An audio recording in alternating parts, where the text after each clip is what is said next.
Hi guys, assalamualaikum. So for today's video guys is pupunta po tayo sa Albayan Business Center sa Dubai. Kasi finally guys, bibili na po tayo ng coffee machine para sa business natin.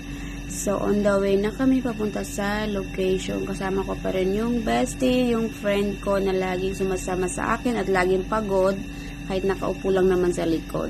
So, anyway guys, andyan na tayo sa location. Ayan yung mga items nila. Ang cute guys, ang gaganda.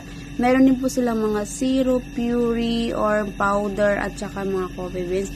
Meron din sila iba't ibang mga klase ng mga coffee machine at saka grinder. So, anyway guys, ang napili natin is bundle kasi meron na siyang freebies and meron na siyang grinder guys. So, maganda po siya. And then, ang binayaran po natin is almost 10,000 dirham. So, ayan yung tropa ko, yung friend ko na laging pagod, guys. So, ayan, tingnan nyo naman guys, no? Ang dami nilang mga iba't ibang klase ng grinder. So, maganda naman yung quality. So, anyway guys, nagmamadali tayo mag-video kasi may lakad po yung isa dyan. So, sa next video natin, papakita ko sa inyo, i-unbox natin yung ating nabili ng mga item. So, ayan guys, thank you for watching.